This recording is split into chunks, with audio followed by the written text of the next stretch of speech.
Je crois que c'était un Lamartine assez inconnu que je vous avais présenté la dernière fois. Cet homme politique Lamartine, je vous en ai donné l'image que je croyais être la vraie et qui est très peu conforme à la légende. Aujourd'hui, il s'agit d'autre chose. C'est l'individu, la personne humaine Lamartine, Monsieur Alphonse de Lamartine, dont je voudrais tenter l'approche. Et là, peut-être aussi avons-nous des choses neuves à expliquer. J'en ai trois à vous dire. La première, ce serait ceci. Lamartine était un homme sans bassesse. Quand j'entends sans bassesse, je pense à ces petites médiocrités qui arrivent souvent chez les gens de lettres. Ces jalousies, ces calculs, ces ambitions. Lamartine n'était pas du tout un homme de lettres. Il était préservé de ces petitesses, précisément parce qu'il était fort indifférent à ce qu'est la littérature en elle-même. Il n'était pas dans le coup, il n'était pas dans le combat. Je ne vois rien chez lui, par exemple, de cette hargne que l'on aperçoit chez le vieux Corneille à l'égard du jeune Racine, son rival. Je ne flaire rien chez Lamartine de cette odeur un peu aigre et rance qui sort d'Alfred de Vigny. Je le vois à l'égard de Victor Hugo, camarade, gentil. Il va l'aider au début de sa carrière. Il l'aidera même à entrer à l'Académie française. Absolument pas jaloux. Quand il est critiqué par la presse, et Dieu sait s'il l'est, ses recueillements, sa chute d'un ange, tout ça est très mal accueilli. Il n'y a pas de rage chez lui. Il parle gentiment, tristement, en disant « les journaux me traitent rudement mal », mais aucune colère. C'est quelqu'un qui ne croit pas à ce que l'on appelle l'immortalité littéraire. Ah, mais pas du tout. Un de ses amis de la fin de sa vie, d'Argot, nous rapporte, à peu près scandalisé même, une phrase que Lamartine lui a dite et que pour ma part je trouve pas mal. Il lui dit « Je me soucie autant de mon nom après ma mort qu'un vieux fiacre de Paris, disons aujourd'hui un taxi, se souviendrait et se soucierait du numéro qu'il a porté quand il roulait dans les rues. » Ce que l'on appelle l'immortalité, quoi, pour un homme de lettres, c'est un certain nombre d'années où on parlera de lui. Et après tout, qu'est-ce que ça lui fait, à lui qui est ou bien dans le néant, ou bien ailleurs? Les honneurs, ça n'intéresse non plus pas du tout. Pensez donc que cet homme qui a été chef de la France terminera sa vie avec une toute petite décoration, enfin le simple ruban rouge de la Légion d'honneur. Il n'a été ni commandeur, ni officier, ni grand-croix. Ces choses-là, je ne dis pas qu'elles se demandent, mais enfin, on fait savoir que ça intéresserait le possesseur éventuel. Eh bien, Lamartine, ça n'intéresse absolument pas. La politique. Vous avez vu aussi comme il l'a conçu, la politique, sans bassesse. Tenez, comparons-le à quelqu'un comme Constant. Je l'ai bien étudié aussi, Benjamin Constant. J'ai vu comment il avait fait pour se pousser dans la politique française. C'est un aigre petit chacal, qui mord à droite et à gauche, qui envoie un curé au bagne parce que ce curé le gêne pour qu'il soit député. C'est un homme qui travaille dans les coups d'État. C'est un homme qui songe avant tout place, émolument. Bah, je crois que vous avez vu avec moi la dernière fois que c'était pas tout à fait comme ça que Lamartine envisageait la politique. Et l'argent. On a assez dit que Lamartine était un homme qui avait dilapidé sa fortune. Et c'est parfaitement vrai que la fin de sa vie a été accablée par le problème des dettes. Je voudrais regarder un instant ça avec vous. C'est pas vrai d'abord que c'était un homme qui pratiquait l'ostentation. Absolument pas. Je lui vois seulement une fois dans sa vie faire des dépenses somptuaires lorsqu'il est parti pour l'Orient, nous en reparlerons, et qu'il est parti avec un bateau qu'il avait fretté. C'est entendu, c'était pas pour éblouir personne, c'était parce que c'était plus commode pour sa femme, sa fille et les deux amis qui l'emmenaient d'avoir loué tout un bateau. La vérité sur les dépenses de Lamartine, c'est deux choses. Premièrement, il se trouve qu'il est le seul garçon de cette famille, Lamartine. Seul mâle, et à côté de lui 5 sœurs. Alors comme on faisait dans ces familles d'Ancien Régime, c'est lui qui aura tous les châteaux et toutes les terres, parce qu'il a le nom. Les sœurs, d'autre part, il est gentil avec elles, il ne veut pas qu'elles soient désavantagées. Alors pour chacune de ses sœurs, il a établi et signé qu'il leur verserait annuellement des rentes en argent liquide. Là, vous voyez le problème, il y a un Lamartine qui est propriétaire terrien, et la terre, ça ne rapporte pas tous les jours, pas tous les ans. Et néanmoins, même les années où la terre lui a coûté, il est obligé, parce qu'il le veut, et qu'il est fidèle à sa parole, il est obligé de verser des sommes considérables en espèces à ses 5 sœurs. Il y en a 2 qui sont mortes en 1824, n'empêche qu'ils payent à leur mari. Et bien c'est ça, l'origine de l'engloutissement graduel de Lamartine. Et d'autre part, il y a aussi le fait que c'est un homme qui donnait extraordinairement. Ça a l'air un petit peu du lyrisme, ça, enfin une espèce de blague que Lamartine se ruinait à donner. Mais je voudrais vous apporter une preuve, une de ces preuves qui sont indiscutables, parce qu'elles ne sont pas faites justement pour la montre et pour l'apparence. Lamartine est quelqu'un qui a pris au sérieux ce qui est dit par Bossuet, que le riche doit être un dispensateur. Et je vois très bien dans la correspondance de sa mère, on a retrouvé ça, j'en ai publié moi-même des lettres, où elle lui dit « N'oublie pas que c'est un devoir pour toi de songer à ceux qui n'ont pas d'argent et qui souffrent. » Alors, le petit détail que je vous apportais, ben le voici. Pourquoi il est intéressant, pourquoi il est important, mon détail? C'est parce que ce n'est pas quelque chose qui a été fourni dans un article de propagande sur Lamartine. Ce n'est pas dans un livre. C'est une lettre absolument intime, et dont le scripteur ne se doutait pas qu'elle serait jamais publiée. Il s'agit d'un garçon qui s'appelait Jussieu de Sedevier, et qui, en 1847, devait épouser une des nièces de Lamartine.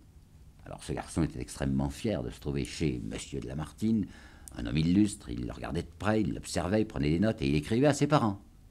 Alors ce que je vais vous raconter, c'est dans une lettre de Jussieu de Sedevier à son père, et je répète, jamais ce garçon pouvait un instant se douter que cette lettre deviendrait publique. Ben voilà ce qu'il raconte. Il était à cheval avec Lamartine, un jour autour du château de Saint-Point. Les dames suivaient dans une calèche. Lamartine, à un moment, sur son cheval, s'engage dans un chemin étroit. Ce chemin était bordé d'épines de chaque côté. Il était donc à cheval, je répète, et Jussieu de Sedevier le suivait. Lamartine s'engage dans un sentier étroit, qui était bordé des deux côtés par des buissons d'épines. Dans le sentier, il y avait un vieux bougre, un paysan. Là. Il était engagé dans le sentier, Lamartine ne pouvait pas reculer, et pour laisser passer le cheval, il a fallu qu'il s'enfonce dans les épines. C'était pas agréable pour ce monsieur de Lamartine à cheval de pousser comme ça le manant. Le vieux bonhomme a enlevé son béret, qui était très crasseux, et il a profité de ce qu'il était bousculé par le cheval de Lamartine pour tendre son chapeau, pour essayer d'avoir quelque chose. Alors c'est là où Jussieu de Sedevier intervient, et dit, monsieur de Lamartine a donné quelque chose au bonhomme. Et un peu indiscrètement, je me suis penché sur mon cheval pour regarder ce que Lamartine donnait. Il n'avait pas donné une pièce d'argent, ni une pièce d'or. Il avait donné un bout de papier plié qui me semblait bien être un billet de banque. Alors j'ai regardé dans le bonnet du vieux, il avait donné 500 francs. Rendez-vous compte que 500 francs de 1847, ça fait un pouvoir d'achat de 1500 francs suisses d'aujourd'hui. Lamartine donnait 1500 francs suisses à un type parce qu'il l'avait obligé de se garer et de s'enfoncer dans les épines. Il est vrai que Lamartine venait de signer très peu de temps auparavant ce contrat des Girondins qui lui rapportait en francs suisses d'aujourd'hui 1 million. N'empêche qu'il avait donné 1500 francs. Alors c'est pas très étonnant que cet homme se soit ruiné. Voilà pour l'argent. Maintenant, je voudrais vous parler d'autre chose, c'est la volonté chez Lamartine, un homme de volonté. Dans ses carnets de travail, qui existent à la Bibliothèque nationale et sur lesquels j'ai pas mal travaillé quand je faisais ma thèse sur Josselin il y a de ça 20 ans, j'apercevais souvent dans les marges un profil que Lamartine dessinait. Un profil qui était toujours le même, sur l'interprétation duquel j'hésite. Je ne sais pas si ce serait un profil de Bonaparte, ou de Byron, ou de Lamartine lui-même. J'inclinerais à penser que c'est Lamartine qui se dessine, qui se stylise. Ce qu'il y a de frappant dans ce portrait, c'est le manteau. Un manteau puissant, volontaire. Et quand je dis volontaire, c'est que précisément une fois, il se trouve que Lamartine a mis une légende, comme on dit, sous ce profil, où il a mis précisément en lettre capitale volonté. Dans une lettre que Lamartine écrite à Aimé Martin en 1831, il lui dit exactement ceci. Agir sur les autres, ce n'est rien, c'est facile. Mais réagir sur son propre cœur, là voilà la victoire, dure et difficile. Et quand il dit ça à Aimé Martin, il veut parler de l'amour, des amours. Regardons ça d'un peu près dans cette vie de Lamartine. Je vois une lettre de lui à Victor Hugo, 1824, ça lui fait donc 34 ans, où il lui dit, vous savez, ma vie personnelle n'a été qu'un tissu de désordre jusqu'à 27 ans. Je crois qu'il aurait pu dire jusqu'à 29 ans. C'est pas le lieu d'examiner tous ces désordres de Lamartine. Il y en a un qu'on connaît qui est assez cruel. C'est l'histoire de la petite Graziella, qui s'appelait pas Graziella, qui s'appelait Antoniella. Et il est assez évident que dans ces histoires-là, Lamartine a joué avec cette fille parce qu'il y avait cette différence sociale incroyable entre monsieur de Lamartine, un seigneur, et cette petite qui était une ouvrière, cigarière. Aucune importance. Et ça lui est resté dans l'esprit, et dans le cœur, et sur la conscience. Bon, toujours est-il qu'effectivement, jusqu'à 30 ans, disons, jusqu'à 29 ans, 30 ans, Lamartine va de femme en femme. Cette année-là, 1820, il a 30 ans, il se marie. Et le jour où Lamartine se marie, où il fait devant l'autel une certaine promesse de fidélité, il y croit, et il la tiendra. C'est pas tellement banal, surtout dans les vies d'hommes de lettres au XIXe siècle et avant et après. Chez Victor Hugo, je vois le même retournement, mais en sens inverse. C'est à 30 ans que ce Victor Hugo, qui avait été jusqu'alors un adolescent farouche et un homme très fidèle à sa femme pendant 10 ans, c'est à 30 ans que tout change dans la vie de Victor Hugo, et c'est pas la peine d'étudier aujourd'hui, nous ne parlons pas de Victor Hugo. Pourquoi? Toujours est-il que cet homme va être abandonné dès lors à toutes ses concupiscences.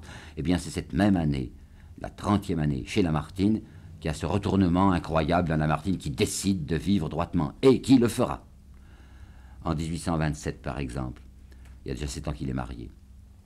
Il rencontre une Léna de l'Arche, une femme qu'il avait aimée quand il avait 29 ans, qui s'était offerte à lui, qui était ravissante, une Italienne. Elle est toujours aussi belle et toujours aussi proposée. Et bien Lamartine dit non.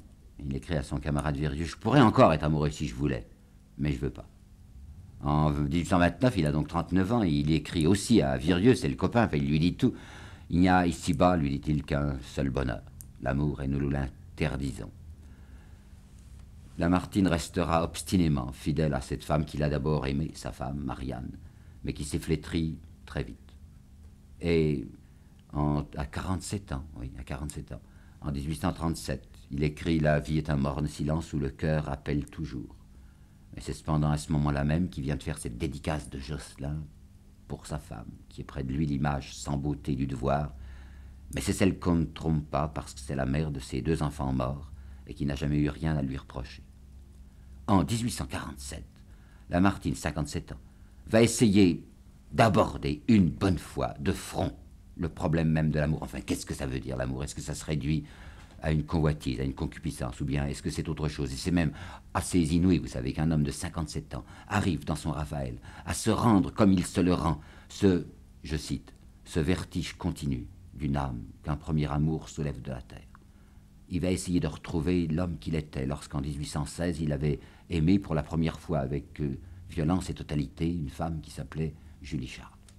Quand Lamartine est en face de ce problème de l'amour, voilà ce qu'il va dire. En 1847, donc à 57 ans.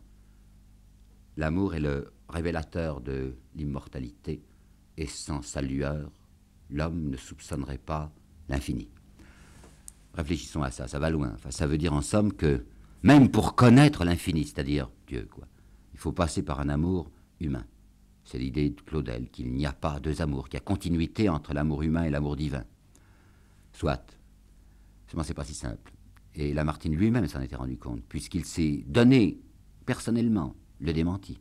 Qu'est-ce que c'est que son Josselin? Vous savez peut-être que Josselin, c'est un fragment d'une espèce d'épopée de l'âme, comme il disait qu'il avait conçu, où il y avait un certain personnage qui va reparaître après dans la chute d'un ange, un ange précisément, donc un homme qui était admis dans la vision béatifique de Dieu, et cet homme a choisi, et cet ange a choisi d'être un homme à cause d'une femme qu'il avait vue et qu'il a désirée. Toute l'histoire de Josselin, toute cette grande épopée de Lamartine est fondée sur le thème suivant, que pour que cet homme retrouve son état premier, redevienne admis dans l'intimité de Dieu, il faut qu'il renonce précisément à ce désir de la femme. Et Josselin, c'est ça, vous le savez, c'est l'histoire d'un garçon qui s'est engagé du côté des autels, quoi, un séminariste, puis qui se met à aimer quelqu'un qui voudrait l'épouser, qui se reprend, qui ne l'épousera pas et qui se sacrifie. Par conséquent, il y a un Lamartine de 57 ans qui dit « c'est l'amour humain qui nous conduit à l'amour divin » et un Lamartine antérieur, de 5 ou 6 ans auparavant, qui disait « non, il y a rupture. Pour qu'on puisse connaître l'amour de Dieu, il faut renoncer à l'amour humain. » Eh bien, en 1850, il a donc 60 ans. Il va dire autre chose que je tiens à vous apporter ici, qui est une phrase peu connue, mais que je trouve très importante pour lui. C'est dans Le tailleur de pierre de Saint-Point. Le personnage du tailleur de pierre de Saint-Point, inventé par Lamartine, s'appelle Claude Deshuttes. Ce Claude Deshuttes dit la phrase que voici. « Il me semble que je ne fais qu'un avec tous les hommes, qu'ils sont un morceau de ma chair, et que je suis un morceau de la leur, un point. Je pense que c'est cela qu'on appelle amour. » Eh bien, nous voilà en présence d'un des secrets de Lamartine. Quand il dit « je pense que c'est cela qu'on appelle amour », qu'est-ce que ça veut dire dans sa pensée? Eh bien, ça veut dire qu'il veut essayer, à la place d'une tentation, comme dira Claudel, de se proposer une tentation plus grande, à la place de ses amours, en fait, ses femmes, qui sont devant lui offertes, parce qu'il restera beau et jeune jusqu'à plus de 50 ans, à la place de tout cela, essayer d'une autre façon de l'amour, c'est-à-dire charité, un amour de dépassement, un amour de dévouement. Et j'en arrive à la 3e partie de cet exposé, Lamartine, homme de bonne volonté. Là, je voudrais aussi vous apporter quelques citations que j'ai dans la tête. Je vois une lettre à un ami qui s'appelle Arlès Dufour, où il lui dit un jour, au 43 ou 44, « Mon but est impersonnel et uniquement divin. » Dans un article de 46, « Si Dieu n'est pas au terme du chemin, à quoi bon marcher ?» À propos de ce discours dont je parlais la dernière fois, le discours de Mâcon en 47, la révolution du mépris, vous savez. Commentant ça à son ami d'Argot, il lui dit « Nous commençons une grande bataille, la bataille de Dieu. » Et en plein combat de 48, lorsqu'il risque sa tête, dans une lettre très secrète, très intime à une de ses nièces, Valentine, il lui dit « Je sais bien que je risque ma tête, mais je la risque pour Dieu, et je la lui donne bien volontiers. » Dieu, qu'est-ce que ça veut dire ce mot-là pour Lamartine? Ça, nous descendons un peu plus profond dans ce cœur obscur. Voyez-vous, c'est un garçon qui a été élevé chrétiennement, enfin il y a cru, sa maman l'avait discipliné comme ça. Et puis autour de 18-19 ans, il n'y a plus cru. Quand il va se marier en 1830, à cause de sa petite fiancée, à cause de sa mère qui est très malheureuse de le voir non pratiquant, il essaye de rentrer dans la pratique catholique. Ah, il s'y applique, vous savez, avec une bonne volonté incroyable, mais c'est difficile pour lui. Il a été façonné par l'esprit du XVIIIe siècle, il a toujours beaucoup admiré Voltaire, l'encyclopédie règne un peu sur sa pensée. Il est obligé de se forcer tout le temps, enfin il se donne un mal fou pour se persuader que le catholicisme est la vérité. En 1830, il voit autour de lui presque tous les penseurs qui s'écartent de cette religion qui a été celle de son enfance. Alors quand il va partir pour l'Orient, soyez bien convaincus qu'il n'y va pas simplement pour chercher des images, comme il va dire. Il raconte ça au public parce que les gens n'ont pas besoin de savoir ce qui se passe dans son cœur.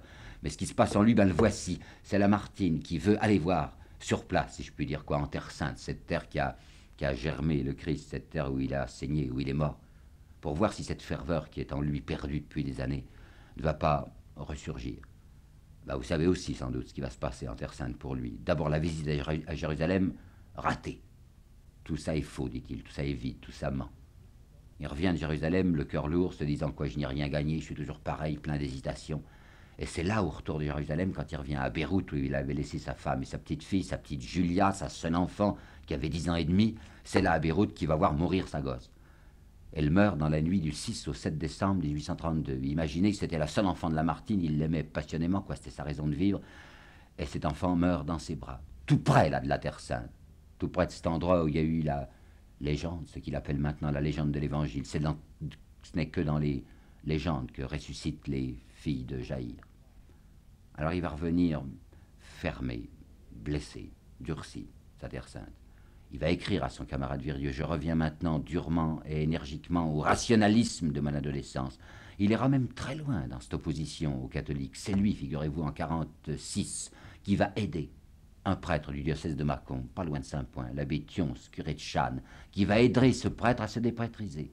Ce prêtre, il croyait déjà plus aux choses de l'Église. Eh bien, c'est Lamartine qui va lui rédiger, je ne dis pas son sermon, puisque ce n'est pas un sermon, mais le dernier discours que ce curé va faire en chaire, ayant déposé sa robe de prêtre, parlant laïque, montant dans la chaire et disant « Eh bien, je ferme l'Église, je mets la clé sur la porte parce que j'y crois plus. » C'est Lamartine qui lui a fait ça. Sa femme, à Lamartine, était très malheureuse de son attitude. Elle continuait, elle, à croire au catholicisme. Alors voilà que le 10 janvier 1857, elle a 67 ans, puisqu'elle a son âge, elle rédige un texte que j'ai vu, qui est très beau, qui est à Saint-Point, une lettre secrète pour son mari. Sur l'enveloppe, il y a pour Alphonse seul quand je serai morte. Et c'est une supplication qu'elle lui adresse, une supplication posthume, puisqu'il ira ça quand elle sera enterrée. Elle lui dit, quand je serai, comme je l'espère, de l'autre côté, purifié de tous mes péchés, je voudrais que toi aussi, tu cherches la rédemption par Jésus-Christ pour que nous soyons ensemble dans le paradis. Il va lire ça au mois de mai 63, 73 ans, sa femme vient de mourir, ça ne changera rien. Et la dernière fois qu'il parlera publiquement et par écrit de l'Église catholique en 1865, ça lui fait donc 75 ans, il dit c'est une institution dont le présent se détache et qui ne peut plus survivre que d'honnêtes ajournements de la fatalité. C'est moi comprenez que son drame va bien au-delà d'une question posée sur le degré d'usure du catholicisme. Il ne s'agit pas seulement du catholicisme, pas seulement du christianisme, il s'agit positivement pour lui de savoir ce que peut bien représenter ce mot Dieu. Où se heurte mon cœur lorsque je veux prier. Voilà une chose qu'il écrit. Il n'y a pas d'homme, à mon avis, au XIXe siècle, il n'y a pas d'homme qui ait été plus éloigné que Lamartine de l'idée de ce que pouvait être une vision béatifique, en fait une pensée mystique. Quand il pense paradis, en se disant peut-être que ça existe, quand il pense paradis, il pense une autre terre, avec tout ce qu'il a aimé sur la terre. Ô cœur de l'homme, écrit-il une fois, à qui tout est nécessaire de ce qu'il a aimé un jour. Et à ce point même que dans le dernier texte poétique parti de sa main, qui est le plus beau, qui s'appelle La vigne et la maison, il dit que ce qu'il demande à Dieu, de l'autre côté, si Dieu existe et s'il y a un autre côté, il demande de retrouver son Milly, quoi, sa terre natale, comme il disait, sa petite maison, non plus grand, non plus beau, mais pareil, mais le même. Il n'est pas sûr qu'il le retrouvera, parce qu'il n'est pas sûr qu'il y ait un bon Dieu. Écoutez, mon fantôme habituel, c'est Lamartine qui parle, mon fantôme habituel est un je ne sais quoi de désordonné et de malfaisant, qui règne sur le monde comme une divinité aveugle. Malfaisant, vous avez entendu. Et quand sa fille est morte et qu'il écrit les premiers vers qu'il écrit après, il est allé en promenade à Baalbek, il a été voir les grandes ruines, il dit qu'il entend siffler le vent moqueur dans les ruines de Baalbek. Puis j'ai une autre lettre de lui impressionnante qui est de 63 ans donc, à un ami, un professeur de Paris qui s'appelait Valette. Il dit à Valette, ce que vous avez remarqué, la plupart des gens qui ont essayé de travailler pour Dieu, Dieu se prononce contre eux. Je ne sais pas pourquoi je vous pose la question. Et il écrit ceci exactement. Moi, je suis dans la fournaise et j'y vois que du feu. Alors, c'est pas très surprenant que cet homme ait été frappé de la tentation du blasphème et du désespoir. C'est un mot qui ne va pas avec Lamartine, blasphème. On se figure tout de suite que c'est un homme adorant Lamartine. Je ne sais pas si vous avez lu les méditations. Dans les méditations, il y a un texte qui s'appelle le désespoir et qui n'est pas de la rhétorique. Le désespoir, c'est un cri de fureur. Et qu'est-ce que c'est que sa chute d'un ange? Mais c'est son histoire à lui. C'est l'histoire d'un homme qui s'est marié, qui a eu 2 enfants et qui voit mourir ses 2 enfants. Et à la fin, ce Cédar, l'ange déçu dans le désert, qu'est-ce qu'il fait? Il ramasse des pierres à poignée et il les lance contre le ciel, à la face de Dieu. Désespoir, dégoût. Dégoût. En 1850, le comte d'Orsay, qui était à la fois un mondain et un sculpteur, avait envoyé à Lamartine un buste qu'il avait fait de lui. Lamartine ne sait pas comment répondre à d'Orsay. On ne paye pas un homme du monde pour son buste. Alors il va lui composer une poésie, des stances, de très belles choses, qui s'appelle Stances à d'Orsay. Et c'est lui, Lamartine, qui se représente regardant son propre buste et ne se reconnaissant plus. Et il termine son texte en disant « Laissons aller le monde à son courant de boue ». Et quand il a achevé son travail, il le lit, c'était un soir de septembre 50, à ses amis, un groupe qui était là réuni à Saint-Point. Il lance les feuillets sur la table, et je m'excuse de la citation que je vais faire, il leur dit « C'est mon va te faire foutre lancé à la France ». Et il écrit encore à 73 ans « Il y a des taches sur Dieu. Tout homme intelligent marche sur le tranchant d'un glaive entre la superstition et l'athéisme. » À 2 reprises, dans son œuvre, dans La chute d'un ange en 1837 et dans une pièce de lui qu'on ne lit plus, on a tort, qui s'appelle Toussaint l'ouverture et qu'il a écrite en 1839, à 2 reprises, il y a ce qu'on peut bien appeler une prémonition. Quoi donc? Les 2 fois, dans ces 2 textes dont je vous parle, il y a l'image de quelqu'un qui essaye de sauver les esclaves, de se proposer comme leur chef pour les amener à une vie meilleure. Et les 2 fois, les esclaves se retournent contre lui et le piétinent. La première fois, c'est Cédar, dans la cité des géants, qui appelle les esclaves de la cité à la rébellion, et ils se retourneront contre lui. Et dans Toussaint l'ouverture, ce sont les Noirs que Toussaint essaye de libérer et qui le méprisent et l'abandonnent. Par conséquent, voyez-vous, ce Lamartine, à 47 ans et à 49 ans, annonce littéralement ce qui va lui arriver lorsqu'il aura 58 et 59 ans, c'est-à-dire au moment de la Révolution de 48. On dirait qu'il sait d'avance ce qui va lui arriver, qu'il va se déchaîner, faire tout ce qu'il pourra pour autre chose que pour lui-même, enfin vraiment pour sauver des gens, pour les aider, et que ces gens l'abandonneront. Il le fait tout de même. Il le fait sachant ce qui va lui arriver. Et là, nous arrivons à ce que j'appellerais, peut-être, si vous voulez, le secret le plus profond de Lamartine. Un pari de Lamartine. Pas au sens du pari de Pascal. Le pari de Pascal, vous savez, c'est une espèce de proposition que Pascal ne nous fait pas très convaincante, une espèce de calcul d'intérêt. Là, il ne s'agit pas de théorie, il s'agit d'actes. Lamartine est quelqu'un qui a parié sur l'existence hypothétique d'un Dieu qui serait un bon Dieu. Je vois dans ce livre de Raphaël la phrase suivante. « Dieu serait-il sourd que nous le prierions tout de même, car si sa grandeur était de ne pas nous entendre, notre grandeur à nous serait de lui parler. » Eh bien, il lui parle. Et c'est ça que je voudrais vous dire. Dans les manuscrits de Lamartine, sur lesquels j'ai bien travaillé autrefois quand je faisais ma thèse et ensuite, qu'ils soient à Saint-Point ou à la Bibliothèque nationale, au début des grands manuscrits, à la première page, quand il commence un grand texte, je pense à Josselin, je pense à La chute d'un ange, je pense même aux Girondins, quand il commence, il écrit sur son papier une série d'initiales mystérieuses. Elles sont pour nous intraduisibles. Il y a quelquefois une ligne, quelquefois 2 lignes, quelquefois même 3 lignes. Rien que des initiales. Une phrase secrète qu'il prononce. il dit quelque chose que personne ne doit savoir. Mais dans cette phrase intraduisible, il y a toujours les mêmes lettres à un moment. A-M-D-G. Ad majorem Dei gloriam. Tout ce que Lamartine écrit, il l'écrit en secret pour la plus grande gloire de Dieu. Et vous m'entendez bien, même les Girondins, ad majorem Dei gloriam. Eh bien, cet homme est quelqu'un, comme Pascal en somme, avant d'écrire, qui s'est mis à genoux. Un homme qui a fait une certaine option, malgré cette tentation du blasphème qui était en lui.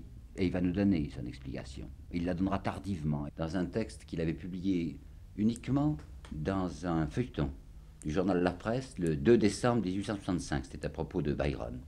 Et c'est dans ce texte-là qu'il écrit carrément « Le blasphème est le péché des braves, mais il y a quelque chose de plus grand que le blasphème, c'est l'acceptation. » Et bien c'était ça qu'il voulait faire dans toute sa vie, un dialogue du oui et du non.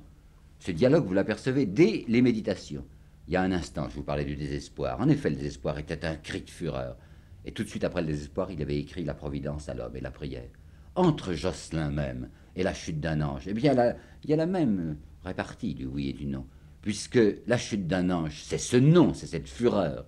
Et Jocelyn, qu'est-ce que c'est à la fin, Jocelyn? C'est un juste martyrisé, quelqu'un qui renverse la tête et qui dit « tout est bien ». Peut-être quelques-uns de ceux qui m'écoutent ont-ils vu la tombe de Lamartine à Saint-Point. C'est une chapelle assez banale, imitation gothique. Sur cette chapelle, il y a écrit en haut « Speravit anima mea ». C'est une phrase banale. « Mon âme a espéré », un psaume. Et longtemps, pendant que j'ai vu ce texte, longtemps je me suis dit, bien, c'est une de ces phrases connues qui sont là parce qu'elles y sont traditionnellement. Il semble que ça soit comme la montée calme d'un encens. Eh bien, pas du tout. Maintenant, après cette assez longue fréquentation de Lamartine, je crois avoir compris ce que ça signifiait. Cet homme qui dit « mon âme a espéré », en réalité, c'est une flamme entrecoupée et tordue. C'est la profération d'un cri qu'un être s'arrache dans un coup de force permanent de sa volonté. Eh bien, le voilà, je crois, le vrai Lamartine. Je ne passe pas en critique littéraire pour quelqu'un de très complaisant et très naïf. Et je crois bien qu'on me reproche même assez souvent de me mêler de ce qui ne me regarde pas et de dire sur Vigny ou sur Benjamin Constant des choses dures parce que je les crois vraies. Alors ce portrait que je vous ai présenté de Lamartine, il est évident qu'il semble embelli.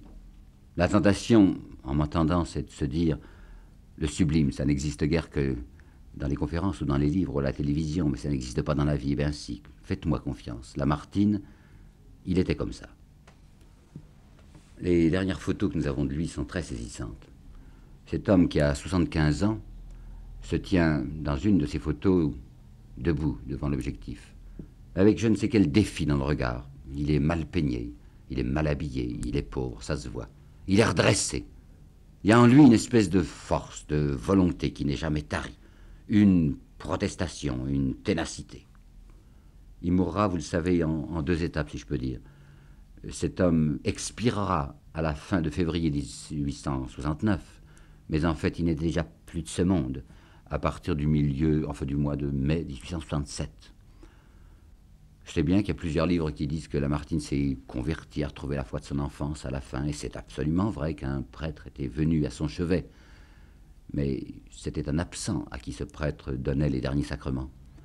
Lamartine avait eu une attaque en montant l'escalier de sa maison au mois de mai 67. Cette année-là, sa nièce l'avait emmené incognito en Suisse. Je ne sais même pas où il est allé, je sais qu'il est venu en Suisse. Mais elle ne voulait pas, Valentine de Lamartine, elle ne voulait pas qu'on pût voir son oncle dans l'état où il était. À la fin de l'année 67, l'ancien maire de Mâcon, qui s'appelle Charles Roland, va le voir. Et dans une lettre à un ami, Charles Roland dit « Le grand Lamartine est mort.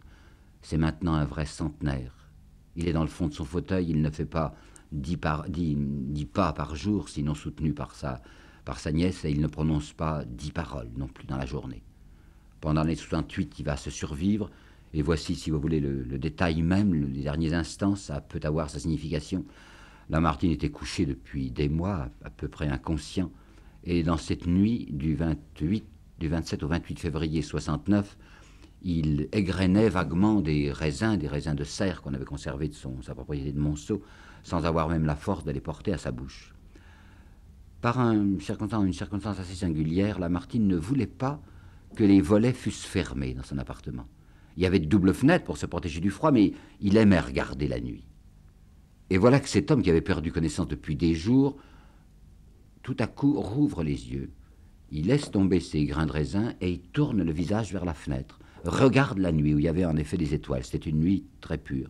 Et c'est en regardant cette étoile que tout à coup son souffle s'est arrêté.